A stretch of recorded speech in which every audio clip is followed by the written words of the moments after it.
తెలంగాణలోని అన్నదాతలకు రేవంత్ ప్రభుత్వము తీపి కబురు అందించింది. యాసంగి సీజన్కు సంబంధించి ఎంతో కాలంగా ఎదురుచూస్తున్న రైతు భరోసా రెండో విడత నిధులను విడుదల చేసేందుకు సర్కార్ సర్వం సిద్ధం చేసింది. జయశంకర్ భూపాలపల్లి జిల్లాలోని కాటారంలో నేడు భారీ బహిరంగ సభ జరగనుంది. ఈ సభ వేదికగా ముఖ్యమంత్రి రేవంత్ రెడ్డి రైతు భరోసా రెండో విడత నిధులను బటన్ నొక్కి నేరుగా రైతుల ఖాతాలలో జమ చేయనున్నారు. ఈ విడతలో దాదాపు 45,11,947 మంది రైతులకు లబ్ధి చేకూరనుంది. ఇందుకోసం ప్రభుత్వం ఏకంగా 5,653 కోట్లను వెచ్చించడం గమనార్హం.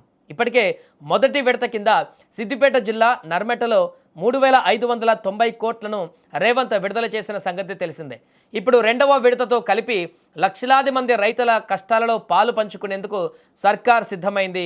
అర్హులైన ప్రతి రైతుకు ఎకరానికి 6,000 రూపాయల చొప్పున ఈ పెట్టుబడి సాయం అందుతుంది. రాష్ట్ర వ్యాప్తంగా ఉన్న సుమారు 1.5 కోట్ల ఎకరాల సాగు భూమికి ఈ పథకం వర్తింపజేయడం గమనార్హం.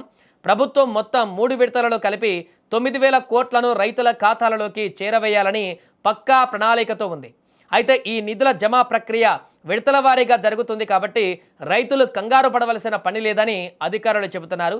ఒకవేళ ఏప్రిల్ 25వ తేదీలోపు మీ మొబైల్ ఫోన్కు గనక నగదు జమ అయినట్లు సందేశం రాకపోతే వెంటనే స్థానిక మండల వ్యవసాయ అధికారులను సంప్రదించాలని, అక్కడ మీ వివరాలు సరిచూసుకోవడం లేదా మీ బ్యాంక్ శాఖకు వెళ్లి ఆరా తీయడం ద్వారా సమస్యను పరిష్కరించుకోవచ్చని తెలిపింది. రెండో విడత ప్రక్రియ ముగియగానే మూడో విడత నిధులను కూడా విడుదల చేసేందుకు రేవంత్ ప్రభుత్వం ఇప్పుడు కసరత్తు చేస్తుందట.